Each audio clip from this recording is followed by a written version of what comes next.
I'm Jay Horton. I make movies that make money. This is how. Hey guys, today I am here with Sean Reed, and we're going to talk a lot about breaking down an indie script, scheduling an indie script, and we'll be tying that in a little bit to the movie that we're prepping right now, which is Craving. How's it going today, Sean? Hey, doing all right. Just doing some lawn work. Got back in the house, and the geese miss you.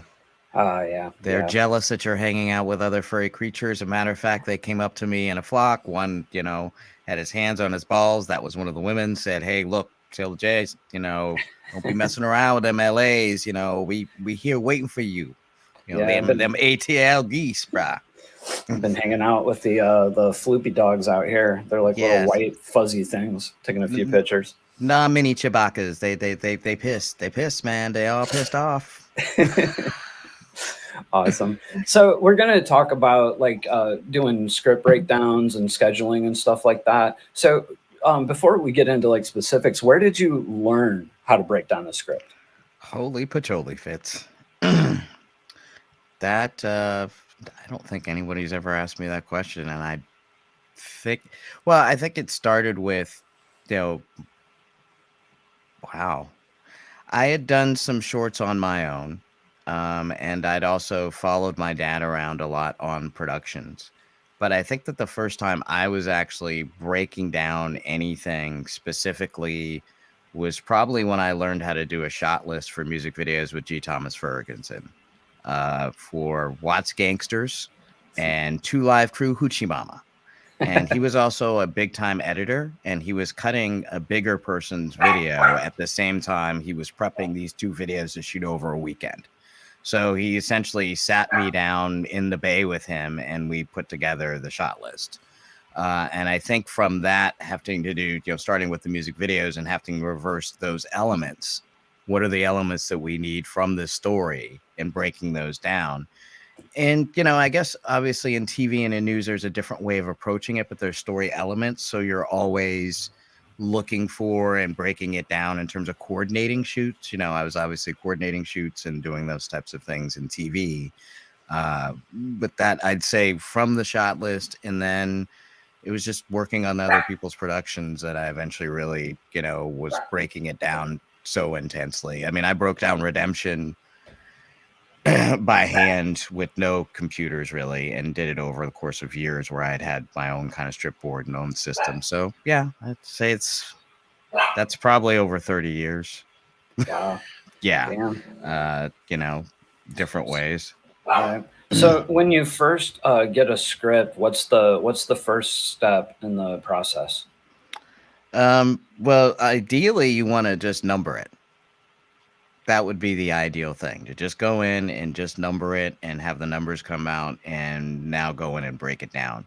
Usually, so by number it, you're talking about numbering the scenes? By essentially numbering the scenes.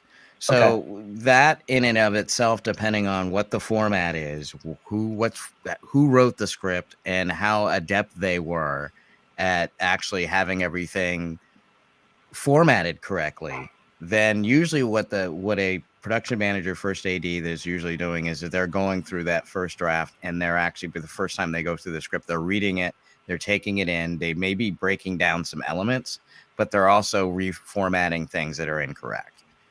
So what are some things that are typically incorrect? We're talking about slug lines, like stuff like that. We're talking about how it could be just the formatting. It could just be like how you formatted it. Like, I've read people and the script was formatted for TV multicam, and we're shooting one camera. So it's all over the place in terms of what we're used to in terms of reading. And the key element, which I think that a lot of filmmakers don't necessarily get, and this is for screenwriters specifically and independent filmmakers, is especially for like a large screenwriter, they may never go to set. They may have never been to set. That's not their job. When you're creating, your job is to create something that could get the financing to do that. But once we go to that next level, and it's not about that, and it's about producing it, it becomes about those layers. What's the slug line, the dialogue, the characters? Have you properly capitalized and introduced each character? Have you properly gone, is it off camera or is it a VO? Is it really an insert shot, or is it really a full scene? Should there be an A, B, and C? Those types of things initially are the first things that you're looking at, trying to make sure that those are your descriptions of your slug lines accurate and consistent. A lot of times they're not. Yep. So a lot of times what that person who's just trying to really break down and grasp exactly what you're trying to do, they're often translating, going, okay, it says this, but does they mean this? And there's vague thing, or a slug line that's more written for beauty rather than pure description, where the truck guy who's dropping off the stuff, or the caterer, doesn't care how pretty you're writing. They just want to know what the location is, or where they're going, or whoever that person is. So hopefully that's those are some of the general ones, and that can take a couple days sometimes to go through a script and format it and get it into shape. And like, for example, on Craving, which we're doing now, you came to me pretty early on, and we were talking about the slug lines. And so a lot of the script takes place inside a bar, and the bar is called The Last Exit. So I had some slug lines that said, like, the last exit, night, or I had others that were just like last exit night, or maybe even just bar night. But it was you wrote, I think initially it was last exit bar. Okay, it's like, why do you need to say last exit bar? It's redundant.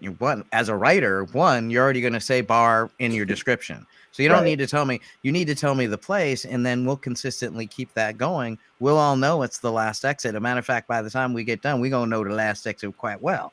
So, but what we need to know is and some of that can't be identified yet until you get a location.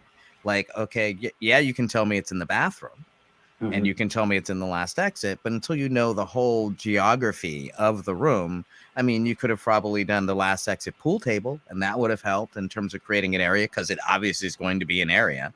You could have done last exit dining area, which is what I conceive in my mind is where the most people were sitting, and where the main area. So your ability to imagine what other people are thinking is some of what's going on in that process too. How good am I at going, what they mean is this.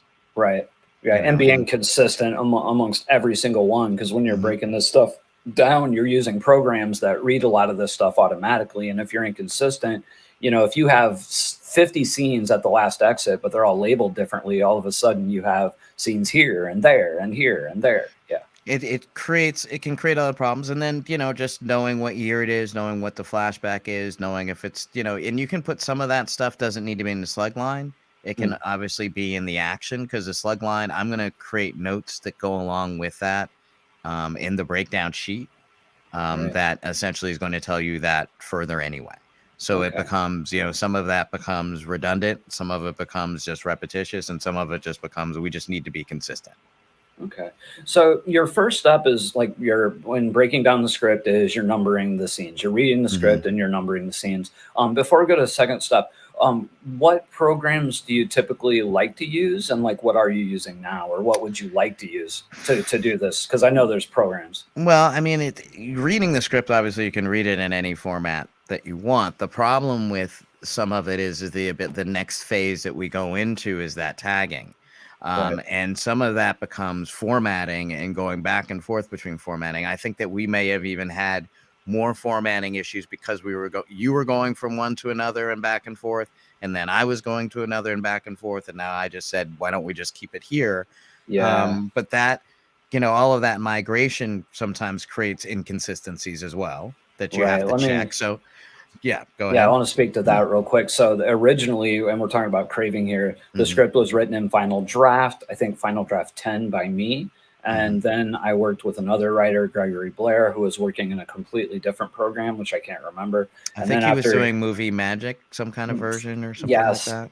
Something like that. And then he gave it back to me to work on again. So I'm converting it. And then I'm giving it to you to break down into yet, another program.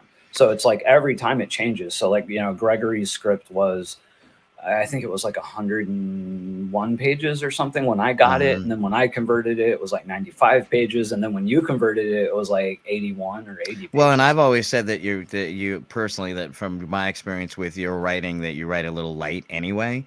So I always expect that it's going to come, that number is going to come down, because a lot of that becomes formatting stuff. And when you come in through the right program or the right formatting, you usually are. So it's just how they're written. And plus a lot of that's going to take, some of it will take longer. Some of it, there'll be some ad libbing. Some of that'll pick up in time. So you don't necessarily worry about that element, but you do take it into consideration.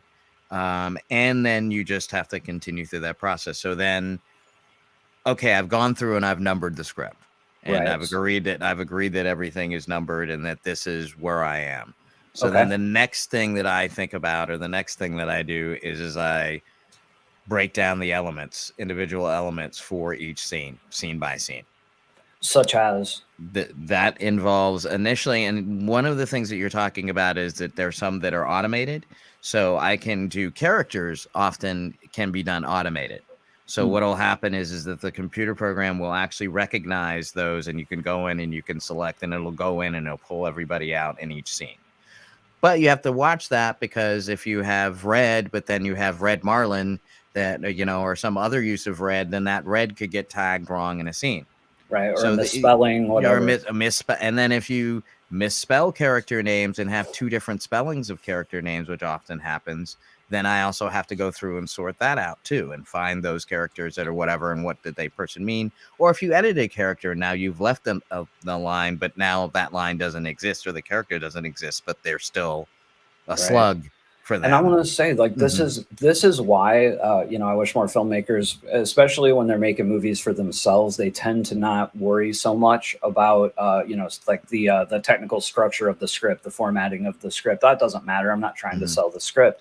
But like, if you are hiring people, to break down the script, to be ADs, to be line producers, this is where that stuff really becomes important. Excuse me, even to be production manager, to be the DP, because ultimately what can happen is that, I've already made notes for the camera department that I've seen within the script, and I can back them up and say, hey, by the way, there was in this scene, they have blah, blah, blah, blah, blah. It's like, oh yeah, we're going to do this way.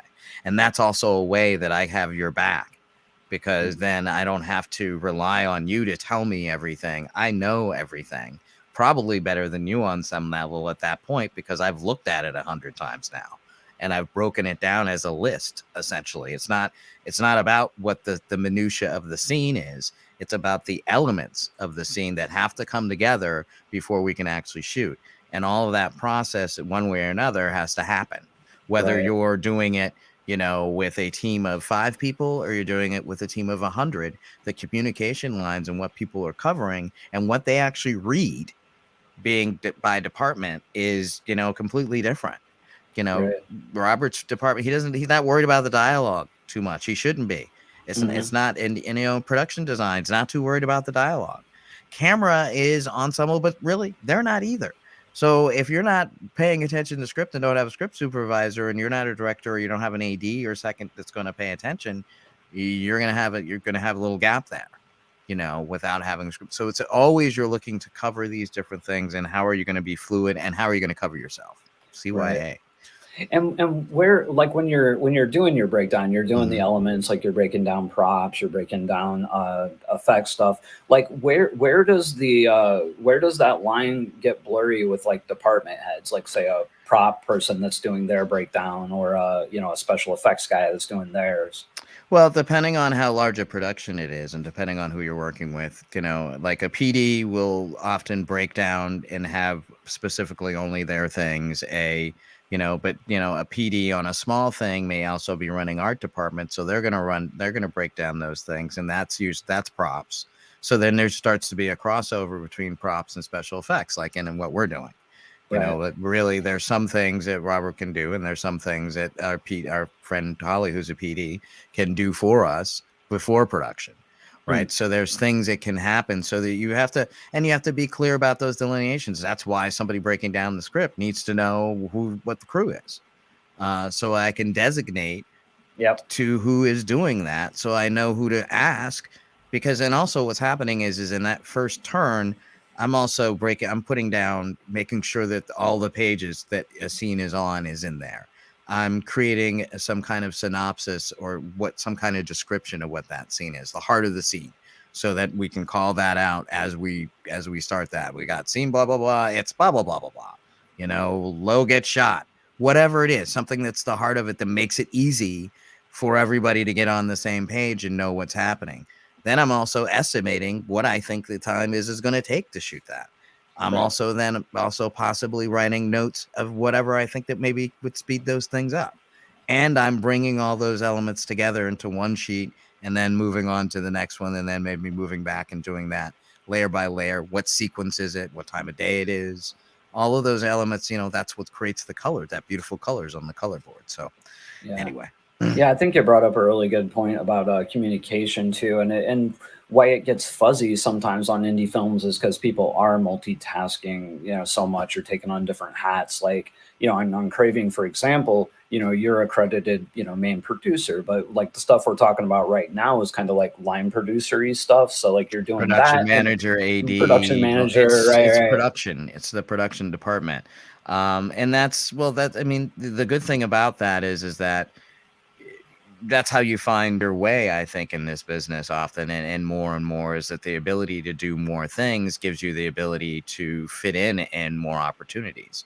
So as a producer who could first AD in many circumstances, like doing commercials or doing, larger scale shoots, I would be ADing and producing, saving myself some money or getting myself some more money.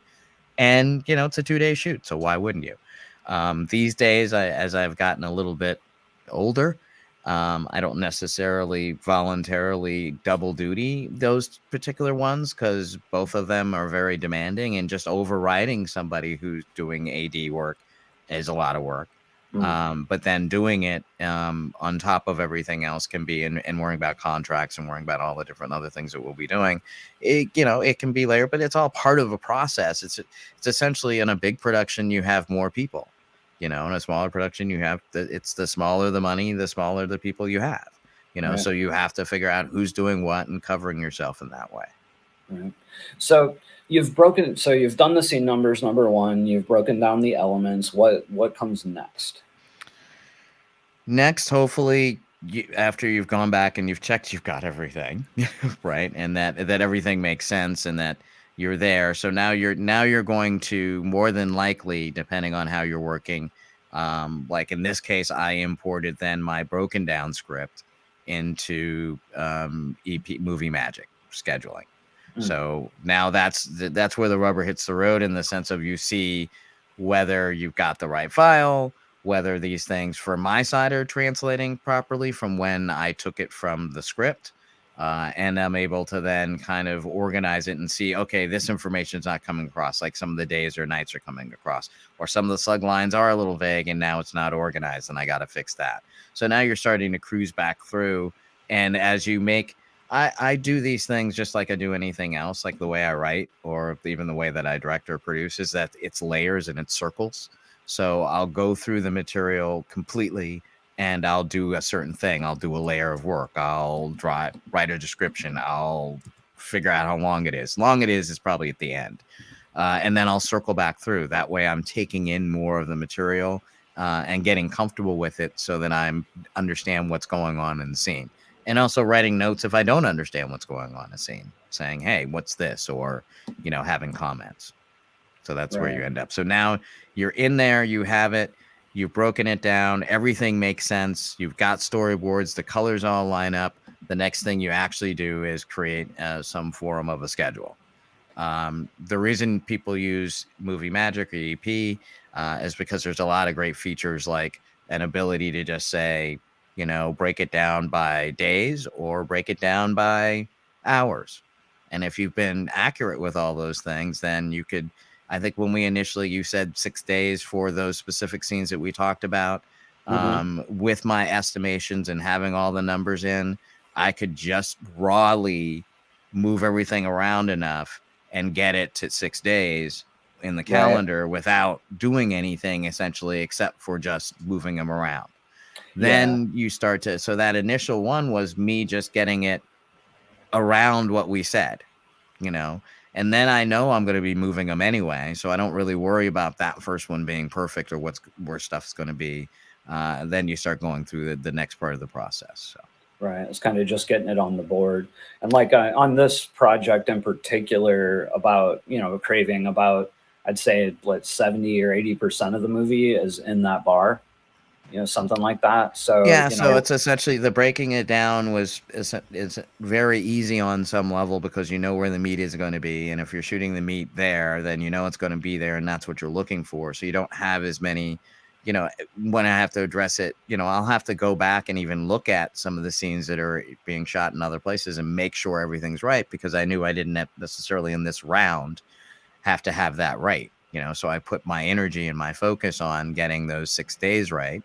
And then as I know what's going on and I've got more paperwork going out and I've got contracts going out, then I go in and I can do more work on that. And it's often a constant playing around process because the boards are so fun to move around and so easy to do. You save 4 or 5 versions and you get them together and you just deliver them and talk them through. Right. I've heard people before compare it to like chess or Jenga, like, like moving the stuff around. Yeah, anything. I mean, even Stratego or strategy or you sank my battleship. I mean, you're just moving stuff around and trying to figure out where it's going to line up. And I think that, yes, you have like a sensibility where you want to do that and it makes you, and you find it interesting, and the way they have the boards colored and the way they move, it gives you a sense of, you can see what's happening. Because once you've got that board represents that whole layer below it that you've done that work for. So when you see that, I know Lo gets shot. I know what a lot of those elements are. I know that she's getting grazed and I need special effects. I know it's like, a short, that's like just when she's out of the door of the bathroom, just when she checked, so I know it's a very, a short one, so it's like you start to have that in your head and you can move those things around a little bit without looking at the board. Right. So we've broken it down. We've done the scene numbers, like we've done our initial schedule. So now it's like what, communication with the cast and crew? Yeah, I mean, some of it initially, remember, I've only done some form of an estimate based on what I think. And maybe now I've shown it to a director or another producer. But to make that a truly accurate schedule and know what's going on, you need to check with all of the department heads and let them have some kind of say into what needs to happen, what they're doing, what's special about that, asking specific questions, how much time they need, how much prep time are we going to need, who's doing what, all those different things, how the day is going to run has to be visualized. You don't just, lay it down and it's going to happen that way. I wish. Right. So that's pretty much like it for the initial process of like doing a breakdown and scheduling the movie, right? Is there like more what's once you're at the point where you've gone through and you recognize every single element and you've identified every element for every single department, we're making light of the fact that that's like a lot of layers of work. Right. And takes a lot of time. But then, so you make those delineations, you decide what it's going to be called, you decide how long it's going to take. Then you go back and you verify that that's actually really going to take that long. And if you don't have locations, you don't have certain things, and then that information is inputted. And then ultimately, until shoot time, you're often as a production manager and AD, you're coordinating with different department heads, you're verifying that information, because some of it they don't know yet, right? Some of it they won't know until they get to a certain point, whatever's going on, or they're on a different gig and you have to wait for that information, or you're looking for something to be booked and then you have to put that information in. So you're usually continuing have to be updating. The sooner you can actually get a lock schedule that everybody agrees on, the sooner you can actually start working on your call sheets in advance. And that brings up an interesting point too, like on something like, a ultra low budget thing, like Craving, like how soon can you start this work? Like when locations aren't locked yet, when, like there's a good exterior chunk. I have about 75% of the information. So, I mean, that's a lot of information that has to be inputted into these sheets and actually organized and delineated. Why wait? It's like when the first, he's like, well, do you really want to break down the script down? Like you were asking me when you, like, it was a month, like, and you finished. I'm like, why wait until I have to do it all at once? Why overtax myself?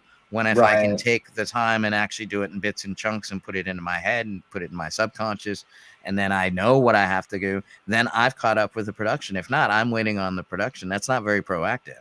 You don't Right. want somebody doing this type of job who's going to sit around and wait for things. You want somebody who's going to It's be gonna like, make it when are happen. you going to book this location, man? I got to get blah, blah, blah, blah, blah. When are you going to do these things? When am I going to get these names? I've got to put them in the list. I've got to whatever. And that puts everybody else on point that they've got it, because they know it's a lot of information, because you don't want to be on the other side complaining, where's our call sheet? Right. And Well, I had to redo the whole schedule because we didn't do any prep time because you guys never gave me any information. Right. There's your prep Totally. time. Yeah, and it brings up an interesting point about communication and intent. Because like for example, in this, like from my side, from like a director, whatever chief, EP or whatever, like I'm looking at things like like I don't want this person to do all this extra work that might have to get changed or redone, and it just comes down to me not really fully understanding for how long I've been making movies. I've been done it on my own and not really fully understanding how to work with a line producer or an AD. Yeah, I mean, I think I saw that a lot on, on DEATHDAY, the camp/the campus. And I think that it would have been, certain things would have been easier if there had been more of this kind of like the communication that we have now. If I would have just been more like that, I think that we would have done better. Yeah. But ultimately some of that was part of, it's, the head takes you where you're going. So it letting everybody segment that way is what you want to avoid. You want everybody going in the same direction all the time, Right. and so the more that you are forced to communicate to someone like me, who's maybe your first AD, your producer, and your second unit director, that gives you a lot more freedom, because if you can trust me to say what you would say anyway, you can do other things.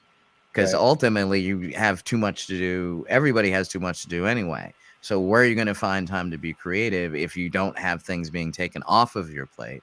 That's what real producers do. They take things that the real producer, the plate is their plate. My business is everything up to the point of that production has to be right, and everything that happens in between those shoots has to be right. That's what the producer does. The director's in charge of the creative, the producer's in charge of the business, and everything that happens up until that point is their responsibility.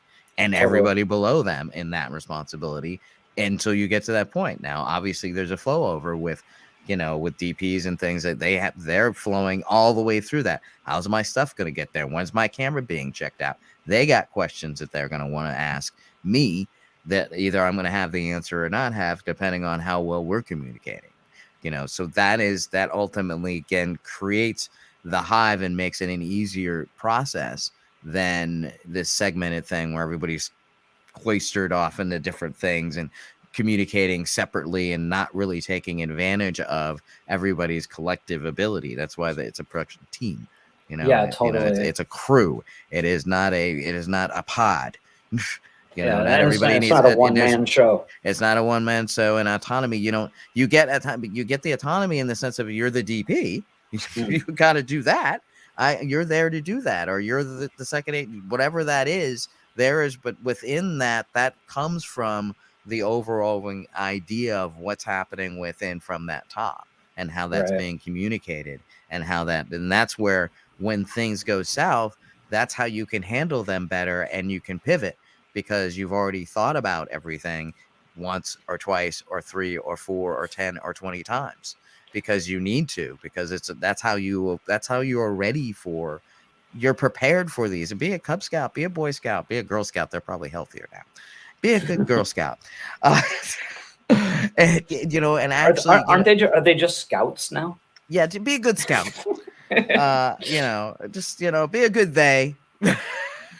Right. And take care of your business, and handle and if it's ultimately like from like you're looking at a script from 360, you're looking at a production from 360, you're looking at a story from 360, you're ultimately trying to take everything from every single side and look at it from every possible way that you can.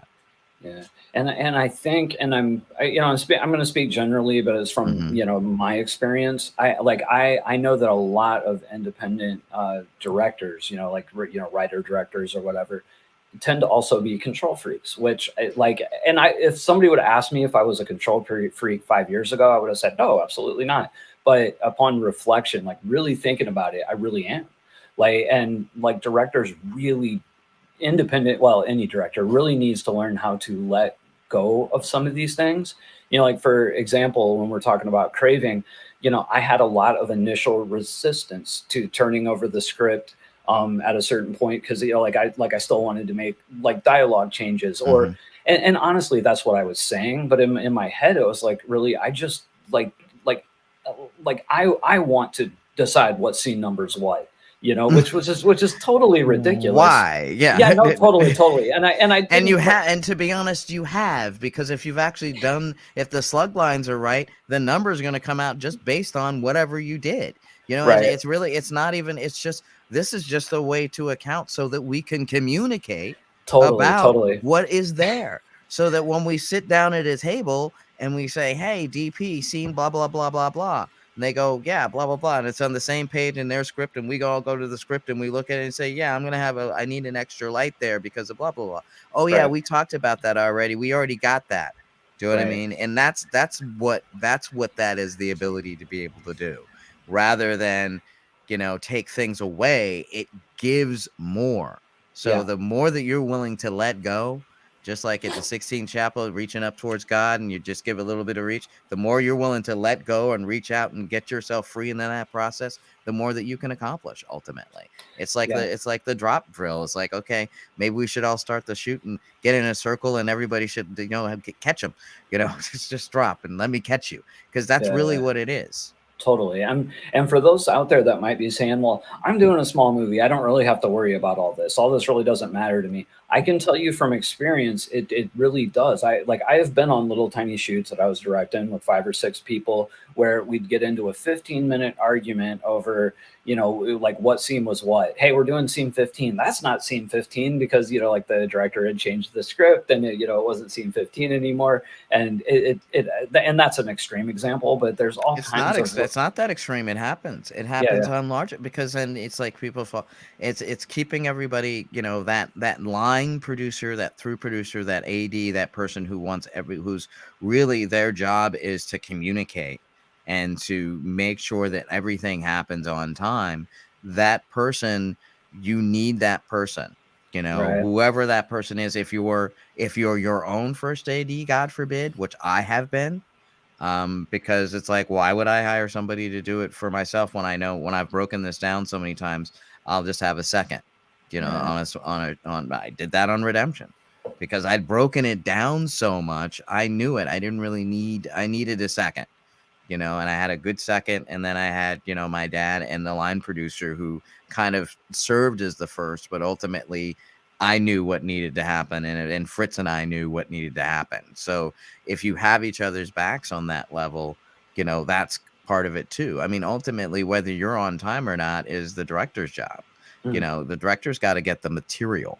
Do you know what I mean? The producer and the AD and the DP, everybody else can whatever, but especially when it's a director editor like yourself, what you have to get. If you want to stay fucking around on blah, blah, blah, then at a certain point, I'm not going to argue with you. You know what I mean? Because you're going to get to the bay and you're whatever. Now, what I may have done, which I've now done in the past because we've worked together enough, is I will go back behind you and go, I told you. He's like, and so next time I don't even have to say anything. You just let me do it whatever way. Because it's like sometimes you need the choices. You need the opportunities. It's not bad to have, it is bad to have too many choices, because you can spend too much time mucking around in it. That's why, Spielberg's still on a Steenbeck, because he doesn't want to, he doesn't want to monkey around with all these different decisions. You make a decision, you do it. It's just like, don't shoot certain things, because if you shoot it, they'll put it in and they don't want it. So if I don't shoot it, then they won't put it. That's when you're not editing the movie or you don't have final cut. That's where that comes from. If you're doing an independent and you are the director and you are the producer and you're the writer, and someone suggests a shit and you're like, well, I still probably won't use it, but they're part of whatever, and you have the time, just freaking shoot it. Why argue about it? Because you may end up wanting it later. Do you know what I mean? And if you don't, okay, you were right. But what happens if you're not right?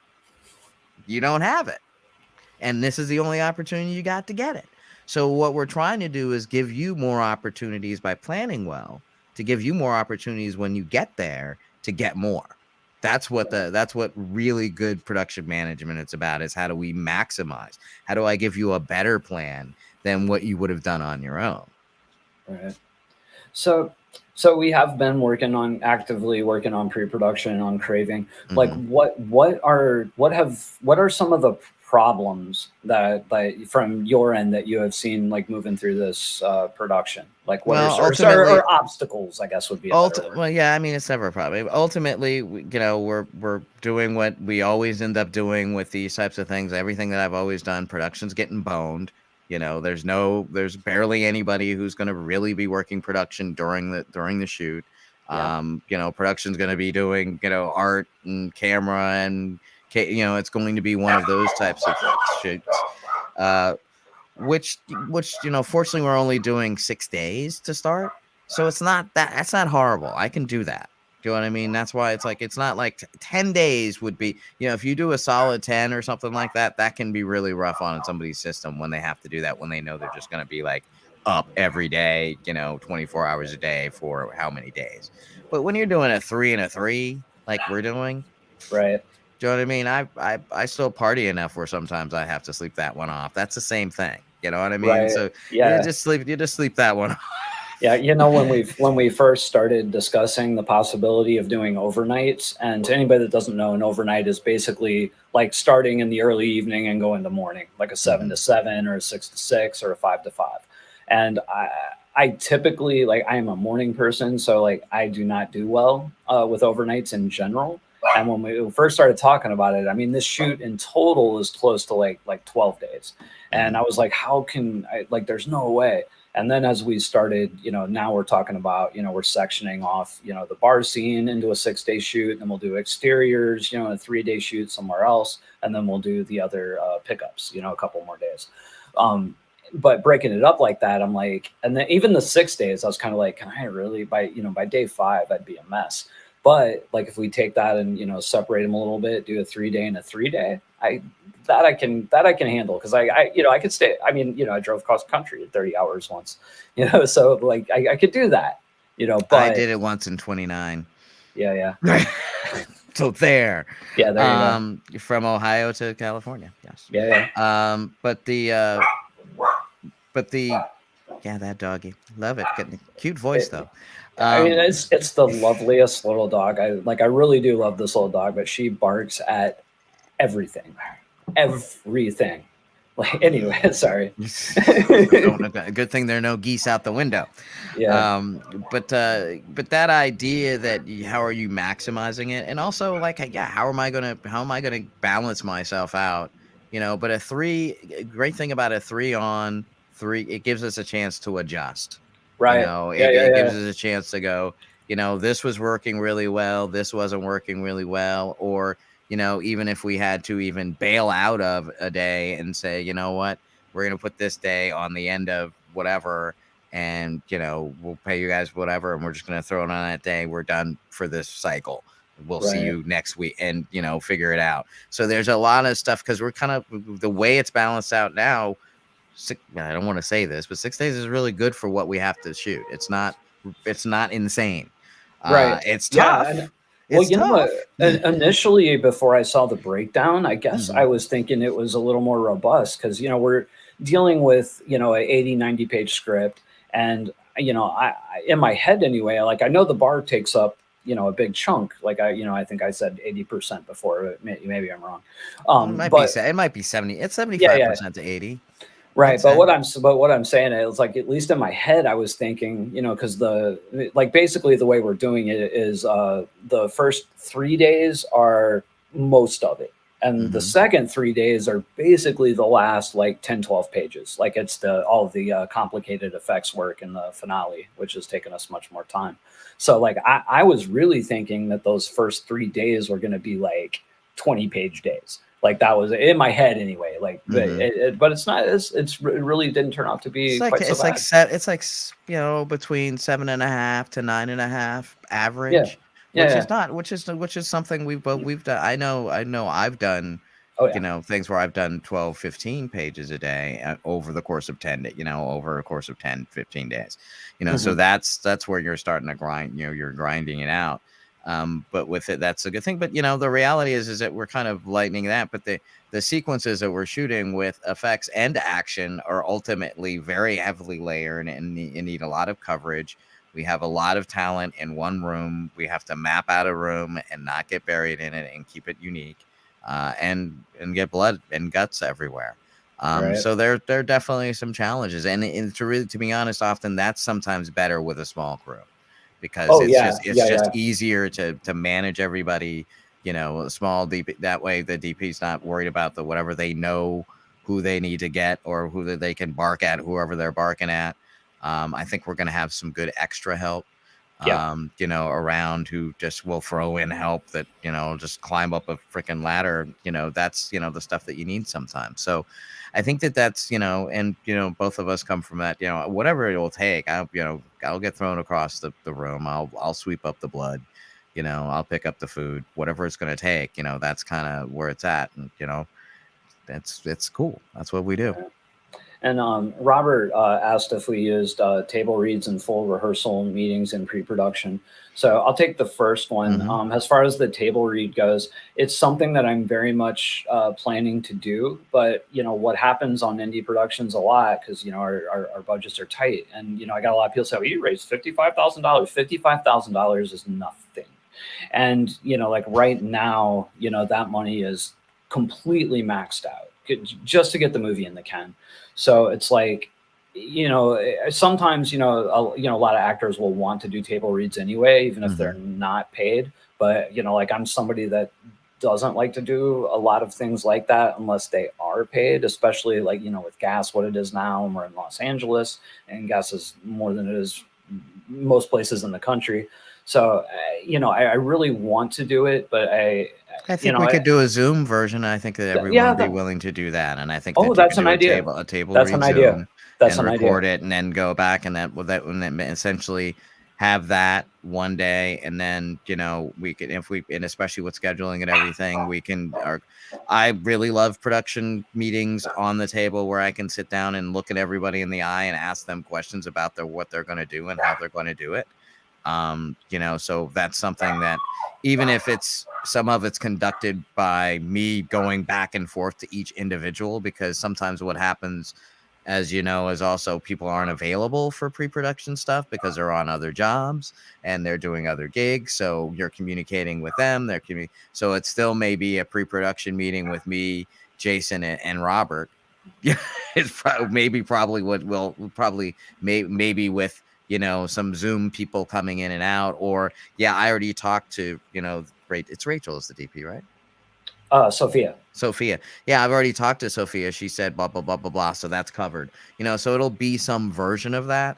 But I hope at least when we that we'll at least have Zooms that will that's the great thing about it, that people are now used to doing it. So I think that we can, as Zoom table reading, as Robert wrote down there. Yes, Zoom table reading. Yeah, I have no idea why that didn't occur to me. Because the thing about table reads is it's not so much about like final timing or anything like that. You're just hearing like the characters' voices, and you're getting an idea of how like stuff fits together, and it gives actors an opportunity to ask questions. It doesn't necessarily have to be like that, like intensive, like like we're working on the rhythms or anything like that. It's also so the cast can also get a chance to see what they're who they're getting to, who they're going to be working with, even if, or to get in that context, so I can say, hey, blah blah blah, I was thinking about this, would you so they can talk. Charlotte, you are ruining my live stream. Charlotte. Sorry, go ahead. Oh, Charlotte. She was quiet. There we go. So yes, I'm blocked by it. I can't read. Okay, you have a pro there with Sean. Okay, I just thought that was nice. Thank you, Alexi. Thank you, Alexi. So yeah, essentially, exactly. They got to do this. So great question from Robert. Zoom table read. Totally. Zoom production meeting. So one obstacle. I'll stop using the word problem. One obstacle for in my head anyway. For how about one solution? Okay. Well, one what do they call it? Opportunity. Yes. one, What an one, one, opportunity. one opportunity we have to. So anyway, it's the number of cast. It's typically common thought on independent productions, especially lower budget ones. Limit your locations, limit your cast. It's one of the first things you learn, and didn't really do that here.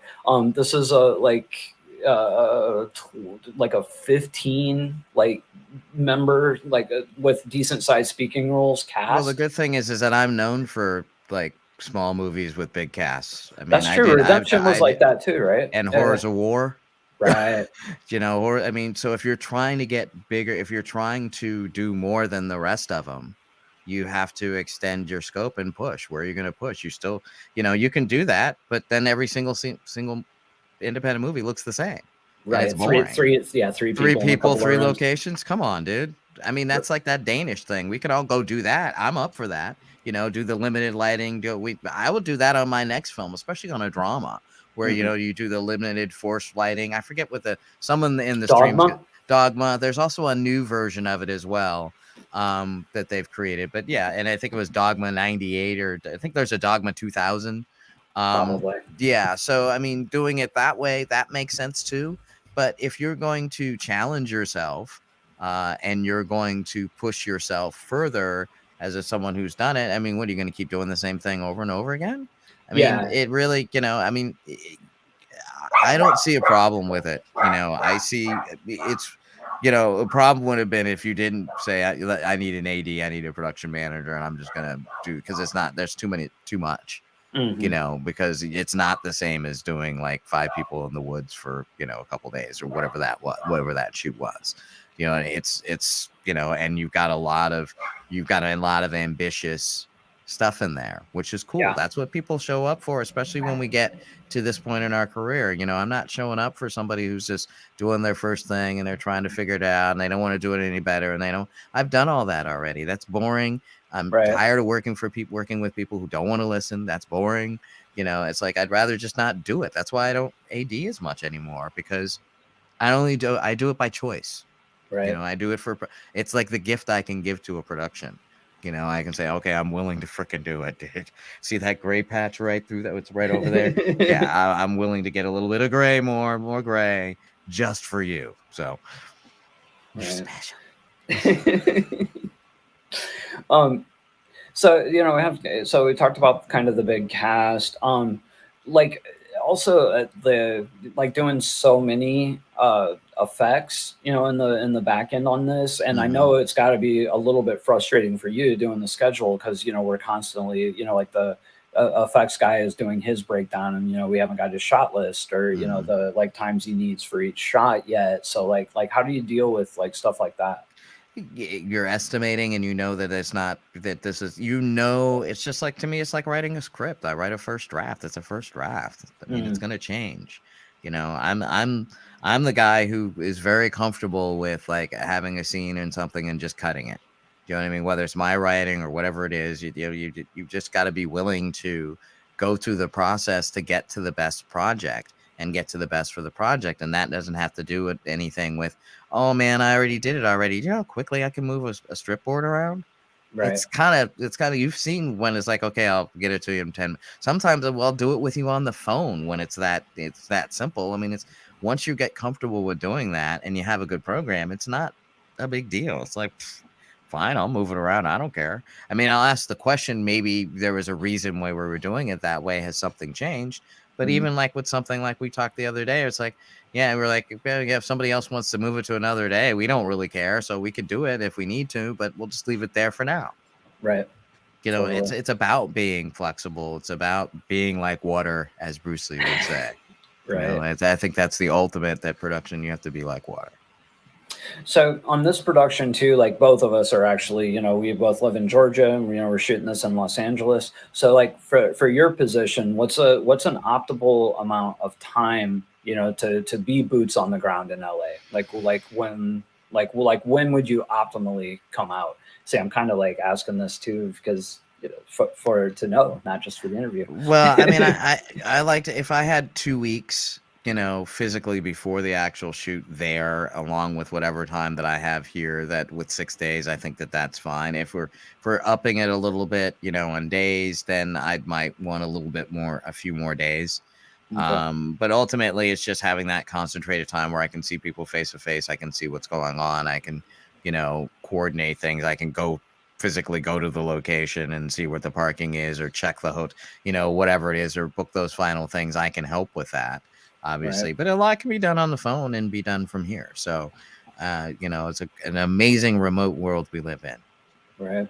And we're looking like right now we're like approximately 7 or 8 weeks out, from, starting. Mhm. Um, do you think like instituting maybe a weekly or like a bi-weekly like producers like Zoom meeting thing? I just don't want to do like arbitrary meetings and then we just end I up think bullshitting. I think until we have questions to be able to ask and things to be able to communicate, I think it becomes arbitrary and probably just more to how to get people together when Right. they've got so many other things to do. If we had a dedicated, production period where everybody was on board, that's different. Then you could be meeting in person every day, and talking through things. But, right now with a small unit, essentially we're talking every day with the planning side of it, and Hmm. you're doing a lot of the, booking parts of Yeah. it. Your location manager, in terms of the, location scout. So, we're communicating, the production is communicating every day. It's just that not necessarily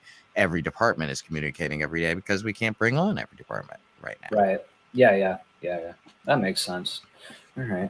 Well, that's about it that I had to ask. Is there anything like you wanted to share that I haven't covered Oh yet? no, I've got so much of this crap in my head. I can't really, it's hard for me to even talk about it as a thing anymore. It's more of an organic process that happens for me. So, you probably drew things out of me that I hadn't thought about or even saw in any way in quite a while, because like I said, I've been doing it a long time. So, how's relieving? Could you just let's give a couple of quick pieces of advice to people that are Hmm. starting to break down their first scripts and schedule Hmm. their first scripts? Well, I say it's also in the same way that you cannot be like, oh, I'm just going to go in, I'm going to get this done, and I'm going to whip this out, and it'll be done in a day or whatever.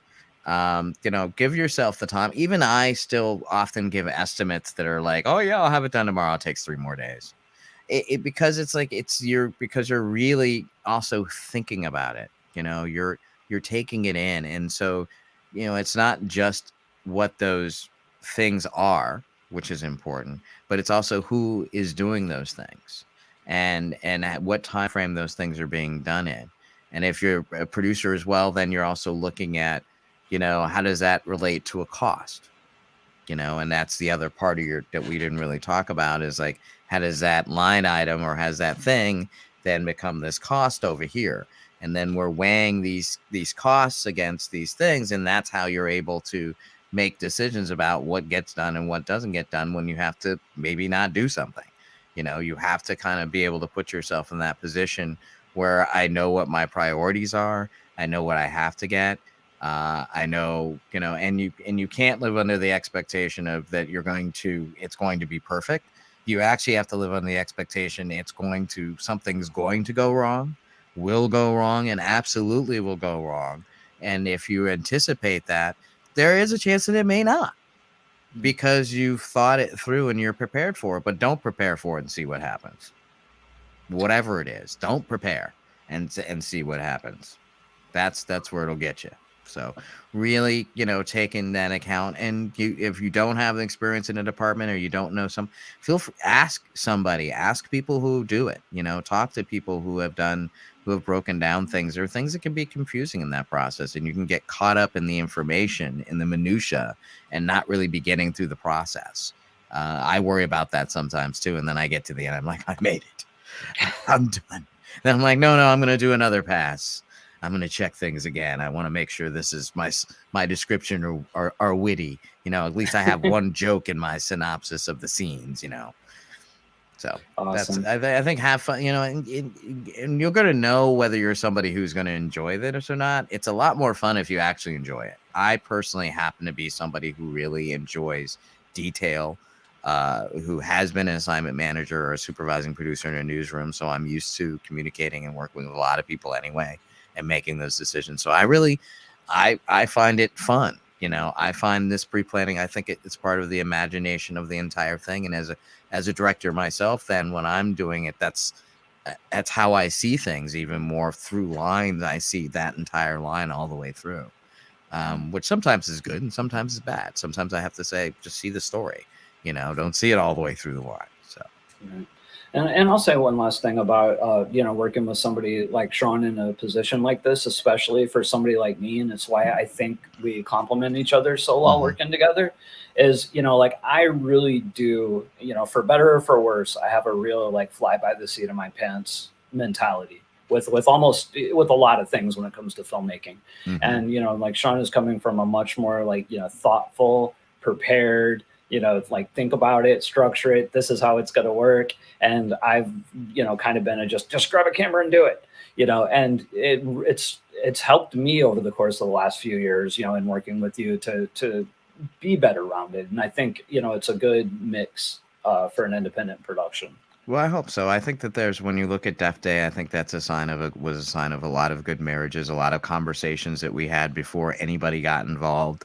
About how to make scope and how to get it bigger and how to do those types of things. And I think in the same way that like with production like this, I think it'll translate. I think that people can see that. They can see you expanding yourself by being open to an approach that actually just gives you more opportunity to do more and to exploit your talent. So I'm really just trying to exploit you so we can make some money, Jason. That's all. I'm totally. Yeah. I totally got it. So I just want to make money. So I'm just going to do one last little bit of house cleaning here. So you guys are going to start seeing some re-up of promotion for our Indiegogo. The Indiegogo for Craving is on in demand, which it's going to be on probably through June, where people can still get perks and stuff. And to be honest, as we raised, I think it was 54,000 in the initial campaign, which was a little bit more than we thought we'd have to work with. As we start, booking some of these, bigger locations, or there's a really nice exterior location that we found that I'd love to use, but to be honest, it's not in the budget right now for us. So we are going to kind of kick in our money. Yeah, we're going to kick in our money.